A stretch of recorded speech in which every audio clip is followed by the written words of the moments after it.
اور تمہارا ایمان اگر مضبوط ہوتا تو تم میرے گمراہ کیے، یعنی شیطان کہہ رہا ہے میرے گمراہ کیے کرنے پر تم گمراہ نہ ہوتے، تمہارا اپنا ایمان کمزور تھا، تو اس لیے تم نے جو برائیاں تھیں تم نے خود ہی کی اور تم میرے کہنے پہ آ گئے۔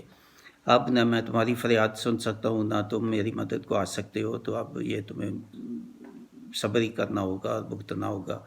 میں تمہارا دشمن تو تھا ہی، تجھے تو پتہ تھا، اللہ نے بتا دیا تھا کہ میں بہت سب سے بڑا دشمن تمہارا ہوں، تو تم نے میری کیوں بات جو ہے وہ اللہ کی بات کیوں نہیں مانی اور میری باتیں کیوں مانی؟ تو اس بات سے میں بیزار ہوں کہ اب جو ہے تم مجھے پوچھتے رہے، میرے پیچھے چلتے رہے دنیا میں بہت بیزار ہوں۔ اب ٹھیک ہے، میں بلاتا تھا تو تمہیں نہیں آنا چاہیے تھا، تو میں بھی اب اسی پکڑ میں ہوں، تو اب صبر کرو، اب تو عذاب ہم سے ٹل نہیں سکتا۔ اس کے برعکس وہ لوگ جو ایمان لے آئے تھے اور میرے کہنے پہ نہیں چلے تھے اور اللہ کے جو احکام تھے اور نبیوں کے احکام تھے اور آخرت پہ جو اللہ کے سامنے آنے سے، تو وہ ڈرتے رہے۔ اب وہ جنت کے باغوں میں وہ داخل کیے جائیں گے اور کیے جا رہے ہیں، تو ان کے نیچے جو ہے وہ نہریں ہوں گی، ان کے باغ ہوں گے وہاں، اور ہر قسم کی ان کے خواہشیں پوری ہوں گی اور ہمیشہ وہاں پہ رہیں گے، اور ان کا فرشتے جو ہے ان کو سلام کہیں گے، ان کا استقبال ہوگا۔ تو اللہ تعالیٰ فرماتا ہے کہ کیا تم نے نہ دیکھا اس مثال کی طرح کہ پاکیزہ بات یعنی کلمہ توحید یا اچھی نیک بات جو ہے وہ ایسے ہے، کوئی بھی اچھا کام، اچھی نیک بات، کلمہ طیبہ سب سے زیادہ، تو وہ ایسی ہے جیسے بہت مضبوط درخت ہے، اس کی مضبوط جڑیں ہوتی ہیں، وہ قائم ہوتا ہے اور وہ ہمیشہ اللہ کے حکم سے پھل دیتا ہے، یعنی اس سے بلائی ہی بلائی ہوتی ہے اس سے، ایسے درخت سے۔ اور یہ مثال دی کہ اچھی بات، نیک کاموں کا جو انجام ہے وہ اچھا ہوتا ہے، وہ ہمیشہ پھل اس کا ملے گا آپ کو، ہمیشگی کی زندگی کی جنت میں ملے گی۔ اور ایک درخت جو ہے مضبوط درخت اور پھلدار درخت جو پھل دیتا ہے ہمیشہ، تو اس سے مثال دی، بڑی اچھی مثال اللہ تعالیٰ نے دی۔ اور ایک دوسری مثال دی کہ ایک گندی بات جو ہے وہ کلمہ طیبہ، پہلے جو ہے اچھی کلمات، اور کلمہ خبیثہ کہا کہ جو بہت جو گندی بات ہے، بہت بری بات، وہ اس کی مثال ایک گندے پیڑ سے دی، ایک خراب پیڑ سے دی، وہ پیڑ جس کو زمین سے ہی کاٹ دیا جاتا ہے، جو اوپر بڑھتا ہی نہیں ہے، تو اس کو کاٹنے سے پھر آگے جو ہے نا دوسری فصلیں کو بھی وہ خراب کرتا ہے، تو اس کو کاٹنا ہی پڑتا ہے۔ تو یہ مثال دی کہ جو بری بات ہے، جو گناہ ہے، جو گمراہی ہے، اس سے کلمہ خبیثہ سے بات، اس کو تشبیہ دی اللہ تعالیٰ نے۔ تو اللہ تعالیٰ کہتا ہے کہ یہ جو مثالیں ہیں یہ ان پہ غور کرو، یہ اس لیے بیان کی جاتی ہے تاکہ تم غور کرو اور کلمہ طیبہ کی طرف آؤ، کلمہ خبیثہ اس کو چھوڑ دو، اور اللہ تعالیٰ نے جو احکام بھیجے ہیں ان پہ جو ہے نا پوری طرح سے دل سے اور عمل کے ساتھ ان پہ چلو، اور دل کی پاکیزگی اختیار کرو۔ اور پہلی قسم کے جو لوگ ہیں کلمہ طیبہ والے، تو وہ تو حق کی بات پر قائم ہیں، اور اللہ انہیں حق کی بات پر قائم رکھتا ہے، ان کا دل مضبوط رکھتا ہے، ان کا قدم مضبوط کرتا ہے اسی پہ، اور ان کو دلوں کی بھی پاکیزگی اللہ تعالیٰ فرماتا ہے۔ اور جو وہ ان کے لیے دنیا اور آخرت دونوں میں یہ بہتری ہے، جو کلمہ طیبہ اور اچھے کاموں میں جو لگے رہتے ہیں۔ اور دوسری قسم کے جو لوگ ہیں وہ تو ظالم ہیں، اور ظالموں کو تو اللہ تعالیٰ گمراہی کرتا ہے، اور اللہ کا اختیار ہے کہ وہ جو چاہے وہ کرے، جسے چاہے ہدایت بخشے، جسے چاہے گمراہ کرے۔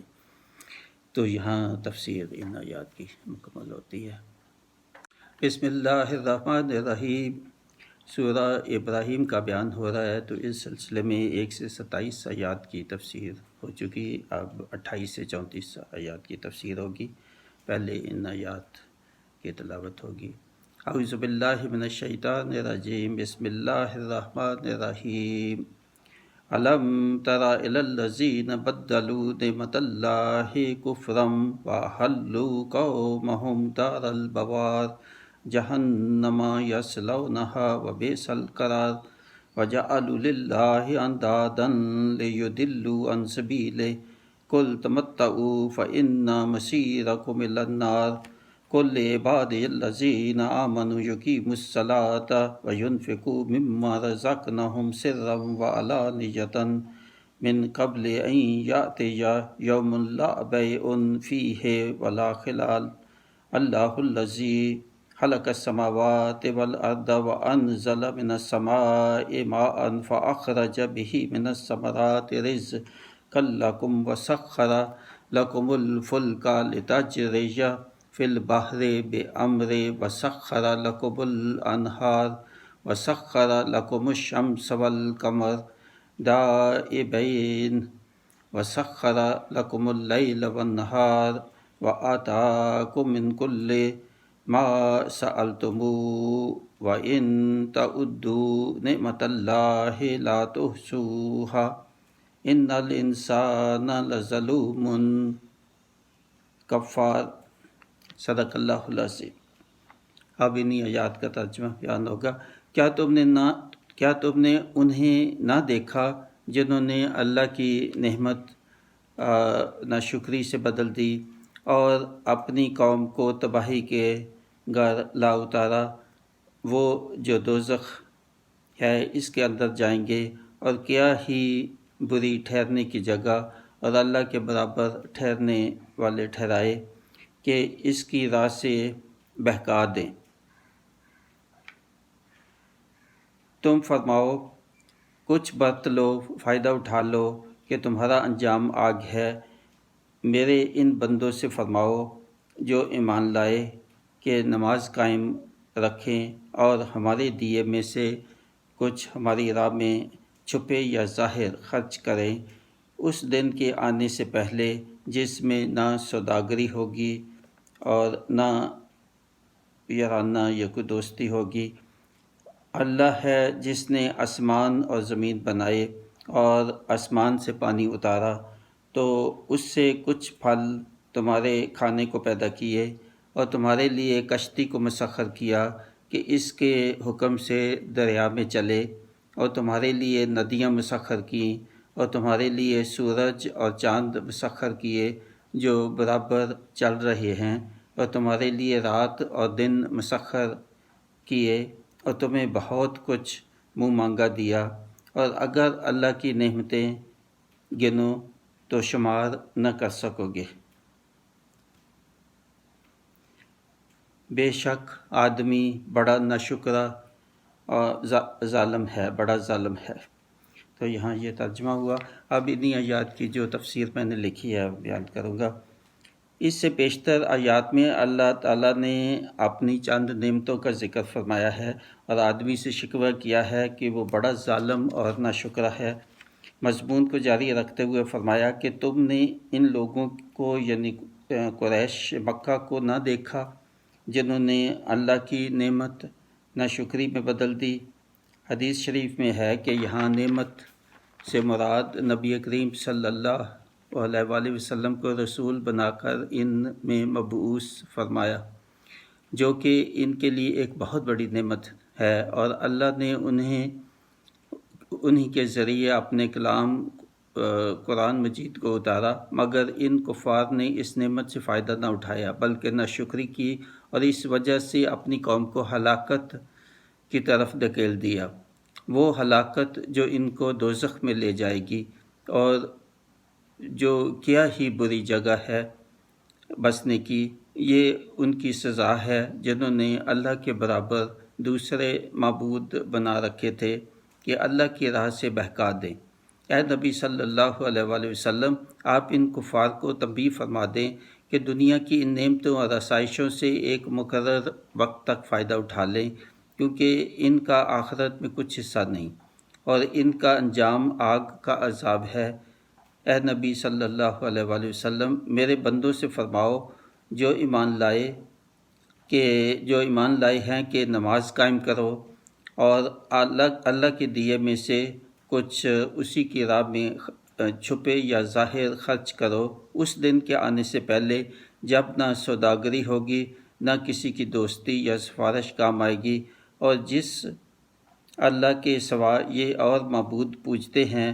یہ وہی اللہ ہی تو ہے جس نے آسمانوں اور زمین کو بنایا اور آسمان سے بارش سے پانی برسایا کہ اس پانی سے ان کے کھانے کے پھل پیدا کیے، اور ان کے اور سب انسانوں کے لیے کشتی کو مسخر کیا کہ اللہ کے حکم سے یہ اس سے فائدہ اٹھائیں، اور ان کے لیے ندیاں مسخر کی اور سورج اور چاند مسخر کیے جو برابر اللہ کے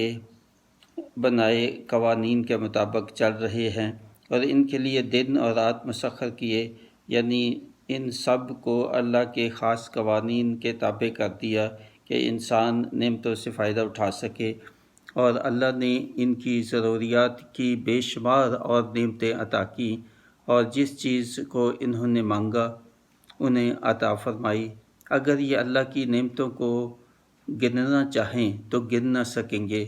فرمایا بے شک آدمی بڑا ظالم اور ناشکرا ہے، اور اتنی نعمتوں سے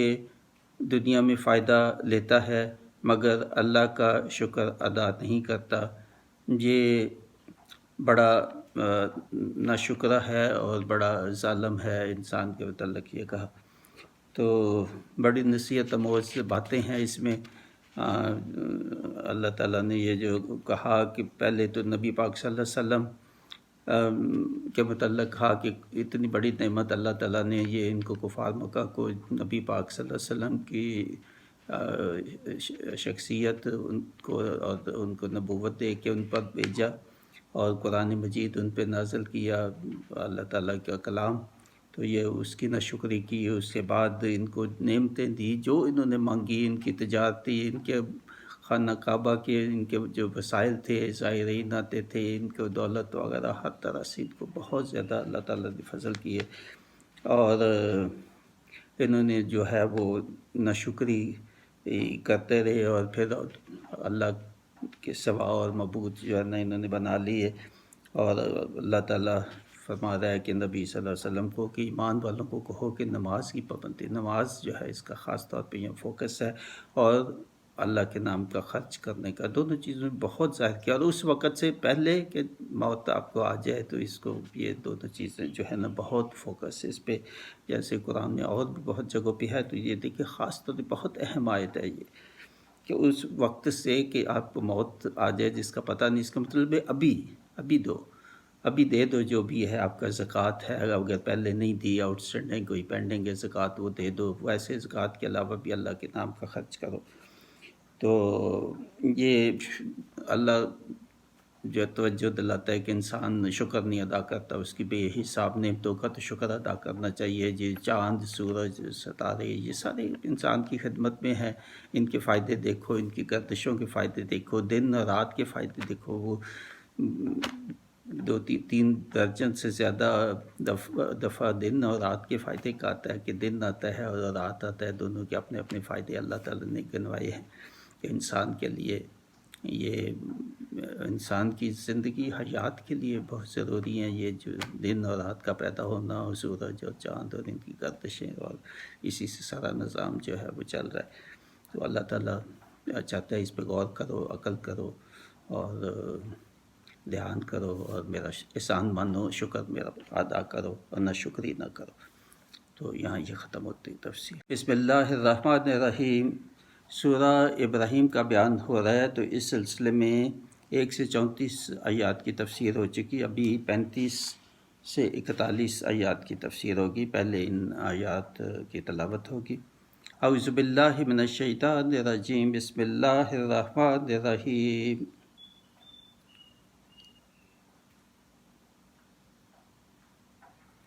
وَإِذْ قَالَ إِبْرَاهِيمُ رَبِّ اجْعَلْ هَٰذَا الْبَلَدَ آمِنًا وَاجْنُبْنِي وَبَنِيَّ أَن نَّعْبُدَ الْأَصْنَامَ رَبِّ إِنَّهُنَّ أَضْلَلْنَ كَثِيرًا مِّنَ النَّاسِ فَمَن تَبِعَنِي فَإِنَّهُ مِنِّي وَمَنْ عَصَانِي فَإِنَّكَ غَفُورٌ رَّحِيمٌ ربنا انی اسکنت من ذریتی بواد غیر ذی زرع عند بیتک المحرم ربنا لیقیموا الصلاة فاجعل أفئدة من الناس تهوي إليهم وارزقهم من الثمرات لعلهم يشكرون ربنا إنك تعلم ما نخفي وما نعلن وما يخفى على الله من شيء في الأرض ولا في السماء الحمد لله الذي وهب لي على الكبر إسماعيل وإسحاق إن ربي لسميع الدعاء رب اجعلني مقيم الصلاة ومن ذريتي ربنا وتقبل دعاء ربنا اغفر لي ولوالدي وللمؤمنين يوم يقوم الحساب۔ تو یہاں یہ تلاوت ہوئی، ابھی انہی آیات کا ترجمہ بیان ہوگا۔ اور یاد کرو جب ابراہیم نے عرض کی کہ اے میرے رب اس شہر کو امان والا کر دے اور مجھے اور میرے بیٹوں کو بتوں کے پوجنے سے بچا۔ اے میرے رب بے شک بتوں نے بہت لوگوں کو بہکا دیا، تو جس نے میرا ساتھ دیا وہ تو میرا ہے، اور جس نے میرا کہا نہ مانا تو بے شک بخشنے والا مہربان ہے۔ اے میرے رب میں نے اپنی کچھ اولاد ایک نالے میں بسائی جس میں کھیتی نہیں ہے تیرے حرمت والے گھر کے پاس۔ اے میرے رب اس لیے کہ وہ نماز قائم رکھیں تو لوگوں کے کچھ دل ان کی طرف مائل کر دے اور انہیں کچھ پھل کھانے کو دے، شاید وہ احسان مانے۔ اے ہمارے رب تو جانتا ہے جو ہم چھپاتے ہیں اور جو ظاہر کرتے ہیں، اور اللہ پر کچھ چھپا نہیں زمین میں اور نہ آسمان میں۔ سب خوبیاں اللہ کو جس نے مجھے بڑھاپے میں اسماعیل و اسحاق دیے، بے شک میرا رب دعا سننے والا ہے۔ اے میرے رب مجھے نماز قائم کرنے والا رکھ اور کچھ میری اولاد کو۔ اے ہمارے رب اور ہماری دعا سن لے۔ اے ہمارے رب مجھے بخش دے اور میرے ماں باپ کو اور سب مسلمانوں کو جس دن حساب قائم ہوگا۔ تو یہ ترجمہ ہوا۔ اب جو تفسیر میں نے لکھی ہے اتنا یاد کی وہ بیان کروں گا۔ اور یاد کرو جب ابراہیم علیہ السلام نے اللہ سے دعا فرمائی کہ اس شہر یعنی مکہ شریف کو امن والا شہر کر دے۔ ابراہیم علیہ السلام کی یہ دعا قبول ہوئی اور اس شہر کو امن عطا کیا، اسے حرم بنا دیا کہ اس میں کسی انسان کا خون نہ بہایا جائے اور نہ کسی پر ظلم کیا جائے، نہ وہاں شکار مارا جائے اور نہ سبزہ کاٹا جائے۔ مزید دعا فرمائی کہ مجھے اور میرے بیٹوں کو میرے بیٹوں کو بتوں کے پوجنے سے بچانا۔ اے میرے رب بے شک بتوں نے بہت لوگوں کو بہکا دیا، تو جس نے میرا ساتھ دیا یعنی میرے دین پر قائم رہا تو وہ میرا ہے، اور جو میرے دین پر قائم نہ رہا اور میرا کہنا نہ مانا تو بے شک اللہ بخشنے والا مہربان ہے۔ حضرت ابراہیم علیہ السلام نے گنہگاروں کے لیے بھی بد دعا نہ کی، انہیں بھی اللہ تعالیٰ کو فرمایا کہ تو ان کا حساب تو دیکھ لینا، مگر بد دعا نہیں کی کہ اللہ انہیں عذاب دے دے تو اس کا اختیار ہے، اللہ ان کو بخش دے تو اللہ کا اختیار ہے۔ تو دعا میں مزید عرض کی کہ اے میرے رب میں نے اپنی کچھ اولاد کو یعنی حضرت حاجرہ اور حضرت اسماعیل کو اس شہر کے ایک نالے میں بسایا ہے جہاں کھیتی نہیں ہوتی، یہ جگہ تیرے حرمت والے گھر کے پاس ہے۔ اے میرے رب میں نے ان کو اس لیے یہاں بسایا کہ وہ یہاں نماز قائم کریں۔ دیکھیں نماز کی اہمیت بار بار آ رہی ہے کہ حضرت ابراہیم علیہ السلام نے بھی اپنی اولاد کو کہا کہ نماز قائم رکھنا. پھر ہمارے نبی پاک صلی اللہ علیہ وسلم قرآن میں سینکڑوں دفعہ نماز کا ذکر آتا ہے. نماز اور جو اللہ کے نام کا خرچ کرنا اور زکوٰۃ، اور بار بار یہاں اس صورت میں بھی اور قرآن میں بھی نماز اور زکوٰۃ اکٹھا 35-36 دفعہ ذکر دونوں کا اکٹھا ملا کے آیا ہے، تاکہ کوئی یہ نہ سمجھے کہ یہ کر لوں تو پھر وہ اس کی چھوٹ، تو وہ کر لوں تو اس کی چھوٹ ہے. تو لوگوں کے، اور یہ فرمایا کہ نماز قائم کریں اور تو لوگوں کو ان کے دل اس طرف مائل کر دینا کہ وہ نماز قائم کریں اور تیری بندگی کریں، اور یہاں پر ان کے کھانے کے لیے کچھ پھلوں اور دیگر ضروریات اور جو بھی زراعت وغیرہ جو انتظام کچھ فرما دے کہ ان کا رہنا جو ہے وہ آسان ہو. شاید وہ تیرا احسان بھی مانتے رہیں یہ نعمتوں سے. تو اے ہمارے رب، تو خوب جانتا ہے جو ہم چھپاتے ہیں اور جو ظاہر کرتے ہیں، اور اے اللہ، بے شک آسمانوں اور زمین میں تم سے کوئی چیز بھی چھپی ہوئی نہیں ہے. سب خوبیاں اللہ کے لیے ہیں، جس نے مجھے بڑھاپے میں بیٹا اسماعیل علیہ السلام عطا فرمایا اور دوسرا بیٹا اسحاق علیہ السلام بعد میں وہ عطا فرمایا. اے میرے رب، بے شک تو ہی میری دعا سننے اور قبول کرنے والا ہے. اے میرے رب، مجھے اور میری اولاد یعنی نسل کو نماز قائم کرنے والا بنا دے. پھر نماز کی بات. اے ہمارے رب، ہماری دعا سن لے. اے ہمارے رب، مجھے بخش دے اور میرے ماں باپ کو بخش دے اور سب مسلمانوں کو حساب کے دن بخش. یہ وہ دعا ہے جو ہم قرآن میں بھی پڑھتے ہیں، نماز میں پڑھتے ہیں. یہ قرآن میں بھی یہ دعا آئی ہے، قرآن سے ہی لی گئی ہے، قرآنی دعا ہے. یہ نبی ابراہیم علیہ السلام کی دعا ہے. بہت بہت اہم دعا ہے جو ہم جب بھی نماز میں پڑھتے ہیں تو ذرا اس کا ترجمہ کا بھی ذہن میں رہے کہ کتنی اہم ہے. اس میں نماز کی تاکید ہے، اس میں جو اپنے والدین کے لیے دعا ہے، اپنے لیے دعا ہے کہ اللہ تعالیٰ جو ہے وہ ہمیں سیدھے راستے پہ رکھے. تو بہت ہی اچھی دعا ہے یہ. نماز کے علاوہ بھی جب بھی موقع ملے تو پڑھنا چاہیے. حضرت ابراہیم علیہ السلام کی دعا ہے، اللہ تعالیٰ نے قرآن میں اس کا فرمایا ذکر. تو یہاں ختم ہوتی ہے. بسم اللہ الرحمن الرحیم. سورہ ابراہیم کا بیان ہو رہا ہے، تو اس سلسلے میں 1 سے 41 آیات کی تفسیر ہو چکی. ابھی 42 سے 52 آیات کی تفسیر ہوگی. پہلے ان آیات کی تلاوت ہوگی.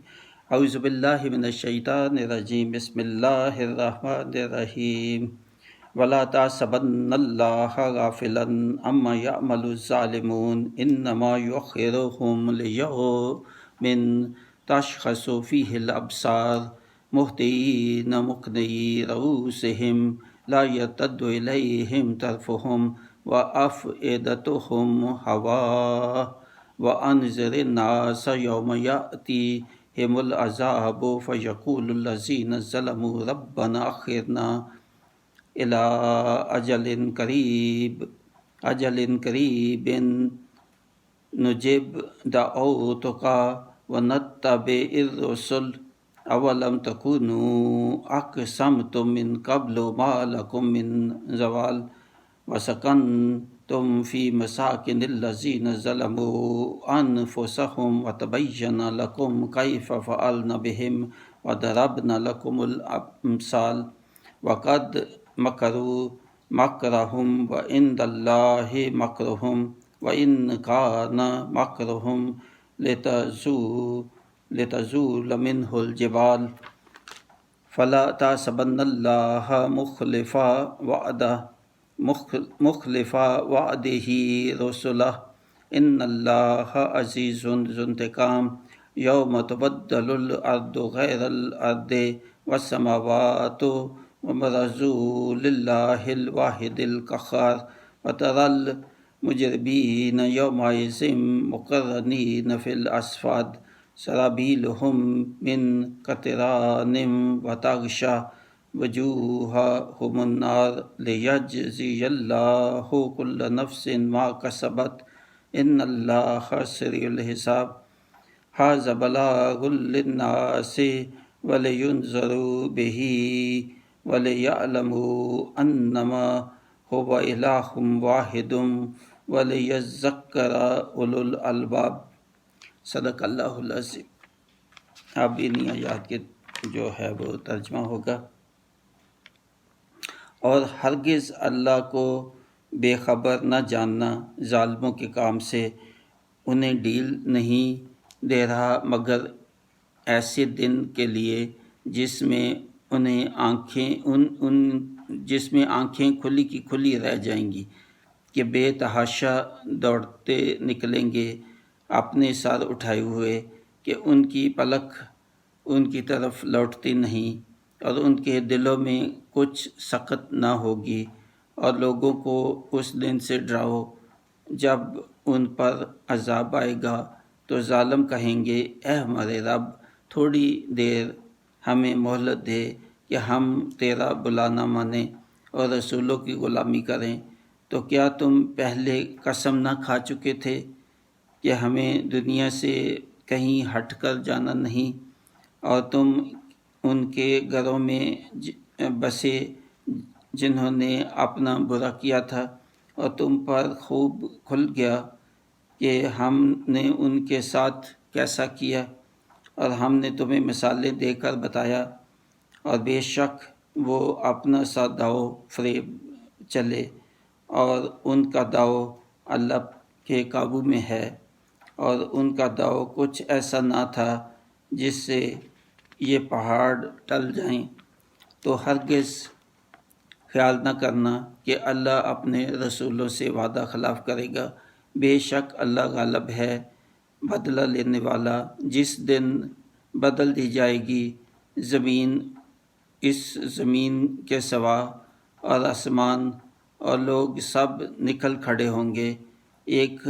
اللہ کے سامنے جو سب پر غالب ہے۔ اور اس دن تک مجرموں کو دیکھو گے کہ بیڑیوں میں ایک دوسرے سے جڑے ہوں گے، ان کے کرتے رال کے ہوں گے اور ان کے چہرے آگ ڈانپ لے گی، اس لیے کہ اللہ ہر جان کو اس کی کمائی کا بدلہ دے گا۔ بے شک اللہ کو حساب کرتے کچھ دیر نہیں لگتی۔ یہ لوگوں کو حکم پہنچانا ہے، اور اس لیے کہ وہ اس سے ڈرائے جائیں، اور اس لیے کہ وہ جان لیں کہ وہ ایک ہی معبود ہے، اور اس کے لیے عقل والے نصیحت مانیں، اور اس لیے کہ عقل والے نصیحت مانیں۔ تو انہی آیات کی جو تفسیر میں نے لکھی ہے وہ میں اب بیان کروں گا۔ فرمایا کہ اللہ تعالیٰ ظالموں کے ظلم سے بخوبی واقف ہے، وہ سب سن رہا ہے اور دیکھ رہا ہے۔ یہاں مظلوم کو تسلی دی جا رہی ہے کہ اللہ ان پر ظلم کا انتقام لے گا، لازمی۔ یہ جو ظلم کر رہے ہیں کفار مکہ، جو ایمان لا رہے ہیں تو ان پہ ظلم کر رہے ہیں، تو اللہ تعالیٰ ان کو تسلی دے رہا ہے کہ ان کا بدلہ اللہ لے گا ان سے۔ اللہ انہیں ایک وقت تک مہلت دے رہا ہے، ان کی جب وقت آئے گا قیامت کا، اور ان ظالموں اور کافروں پہ دہشت طاری ہوگی، اور دہشت کی وجہ سے ان کی آنکھیں کھلی کی کھلی رہ جائیں گی، اور ان کی پلکیں جو ہیں وہ واپس ان کی طرف نہیں لوٹیں گی۔ اتنی دہشت ہوگی کہ آنکھیں کھلی کی کھلی رہ جائیں گی، جیسے وہ کہتے ہیں کہ جی سختہ سا ہو گیا ہے کہ اب جدھر دیکھ رہے ہیں تو ادھر ہی دیکھ رہے ہیں، اور ان کے دلوں میں کچھ ہمت اور سخت نہ ہوگی۔ یہ کفار مکہ کی خاص طور پہ، اور کوئی بھی جو نافرمان قوم جب بھی اجتماعی طور پہ جب قوم غفلت میں پڑ جائے، اللہ تعالیٰ کے احکام کو چھوڑتے، تو کیفیت قریباً وہی ہوئی ہے پچھلی قوموں کے بھی، اور کفار مکہ کی بھی وہی ہوگی۔ اللہ تعالیٰ تنبیہ ان کو کر رہا ہے، تو ہمارے لیے بھی وہی تنبیہ ہے کہ اللہ تعالیٰ کا جو دی ہوئی حدود ہیں اس کے اندر زندگی گزارے۔ اے نبی صلی اللہ علیہ وسلم، لوگوں کو اس قیامت اور حشر کی شدت اور تکلیفوں سے ڈراؤ۔ لوگوں کو یعنی اس وقت، اور ہمیں بھی، کیونکہ قرآن ہمارے لیے بھی ویسا ہی ہے جیسا ان کے لیے تھا۔ تو جب ان پر عذاب آئے گا تو ظالم اور کفر کرنے والے کہیں گے کہ اے اللہ ہمیں کچھ دیر کے لیے واپس بھیج دو دنیا میں، اور ہمیں کچھ مہلت دے دو کہ ہم رسولوں کی پھر غلامی کریں گے، اور جو پہلے جو کچھ ہم نے کیا تھا تو اب اس کی معافی مانگے گے، اور وہ ایسا نہیں کریں گے، اور اب تکذیب نہیں کریں گے، اور آخرت کا انکار جو تھا وہ اب ہم اقرار کریں گے، تو ایک موقع ہمیں دے جو واپس دنیا میں بھیج دو۔ تو بہرحال اللہ تعالیٰ کا جو پہلی دفعہ بھی یہ پہلی دفعہ نہیں، یہ آیات آئی ایسے اور دفعہ بھی اور جگہوں پہ بھی، تو اللہ تعالیٰ نے یہی فرمایا کہ نہیں، وہ وقت گزر گیا، دنیا ہی تھا امتحان کا وقت، اب تو نتیجہ انجام کا وقت ہے۔ تو اللہ تعالیٰ ان کو کہتا ہے کہ تم جو کہہ رہے ہو کہ مجھے واپس بھیج دو اور ہم آخرت کا پھر انکار نہیں کریں گے اور ہم اچھے کام کریں گے، کیا تم نہیں یہ کہتے تھے کہ جی قسمیں کھا کھا کے کہتے تھے کہ ہم نے تو مرنے کے بعد نہیں اٹھائے جائیں گے، بس یہی زندگی ہے، یہی جو کچھ کھا پی لو اسی میں مزے کر لو، تو نہ اٹھائے جائیں گے نہ ہمارا حساب ہوگا، تو تم ہی تو یہ کہتے تھے، تو اب تو ٹو لیٹ، اب کیا، اب کچھ نہیں ہو سکتا آپ کے لیے، اور تم اگلی قوموں کے گھروں میں بھی بستے تھے، اگلی قوموں کی جو بربادی ہوئی تھی وہیں تو تم رہتے تھے یا ان کے پاس سے رہتے تھے، آتے جاتے دیکھتے تھے، تو تم نے کیوں نہیں غور کیا کہ ان کی ہلاکت کیوں ہوئی تھی، اور اس سے تم لوگوں نے نصیحت کیوں نہیں حاصل کی۔ یہ ان کے لیے بھی کوہات مکہ کے لیے بھی ہمارے لیے بھی ویسے ہی ہے۔ اب جو کرونا کے حالات ہیں، 1.5 سال سے زیادہ ہو گیا، تو دیکھ لیں کتنے لوگ جو ہیں وہ اس کو عذاب سمجھ رہے ہیں، اور کتنے لوگ ہیں جو اس صرف توبہ کر رہے ہیں یا استغفار کر رہے ہیں یا اللہ تعالیٰ کی طرف رجوع، بہت کم بہت کم، اور اجتماعی توبہ کی طرف تو کوئی بھی نہیں آتا۔ تو توبہ کا مطلب یہ ہے کہ اپنی اصلاح کریں، اپنی زندگی کی خواہشات کو چھوڑیں، اللہ کی حدود کے اندر زندگی، تو اس کی طرف بہت کم ہیں جو لوگ آنا چاہتے ہیں۔ تو اس لیے یہ اللہ کا جو عذاب ہے یہ بھی شدت کے ساتھ پھر جاری ہے۔